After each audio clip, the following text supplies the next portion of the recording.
Dear students, in this video, we are going to see the example 1.3 second subdivision sum. So, first sum வந்து இங்கே A cross B union C அப்படின்னு இருக்கும். இங்கே union வரும். இந்த இடத்துல இன்டர்செக்ஷன் வரும். Second subdivision.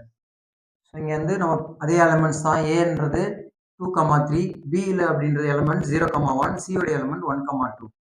ஃபர்ஸ்ட் நம்ம லெஃப்ட் ஹேண்ட் சைடில் பி இன்டர்செக்ஷன் சியை கண்டுபிடிக்கலாம். பி இன்டர்செக்ஷன் சி என்னது? பிக்கும் சிக்கும் உள்ள காமன் எலமெண்ட். இந்த ரெண்டுத்துல என்ன எலமெண்ட் காமனா இருக்கு? ரெண்டுல எது பொதுவான எலமெண்ட் பார்த்தீங்கன்னா 1. ஸோ அந்த 1 மட்டும்தான் அங்கே B intersection C. Next A cross B intersection C. இந்த ஏ மேட்ரிக்ஸ் ஏ செட்டோட இந்த செட்டை வந்து நம்ம கிராஸ் பண்ணணும். ஸோ 2,1, 3,1 ரெண்டு ஆர்டர் பேர் மட்டும்தான் கிடைக்கும். நெக்ஸ்ட் ஆர்ஹெச்எஸ்ல லெஃப்ட் ஹேண்ட் ரைட் ஹேண்ட் சைடில் பார்த்தீங்கன்னா ஃபர்ஸ்ட் இதை ஏ கிராஸ் பி கண்டுபிடிக்கணும். நெக்ஸ்ட் ஏ கிராஸ் சி தனியாக கண்டுபிடிக்கணும். அதுக்கப்புறம் இந்த ரெண்டுத்துலையும் என்ன இன்டர்செக்ஷன் காமன் பார்ட் என்ன இருக்குன்னு எழுதணும். So first A cross B கண்டுபிடிக்கலாம். இதுலேருந்து இதை கிராஸ் பண்ணணும்.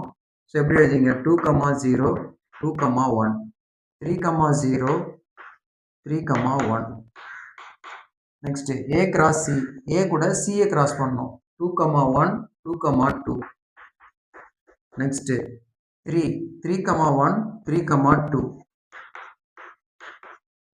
ரெண்டையும் கிராஸ் பண்ணியாச்சு. இப்போ ரெண்டுத்துலயும் என்ன காமன் எலமெண்ட் இருக்கு பாருங்க. இந்த எலமெண்ட் இந்த பேர் ஆர்டர் பேர் காமனா இருக்கு, இந்த பேர் காமனா இருக்கு. So 2,1 and 3,1. இப்போ பாருங்க left hand side answer right hand side answer சேமா இருக்கு. therefore A cross B intersection C is equal to A cross B intersection A cross C is verified. That's all. Thank you.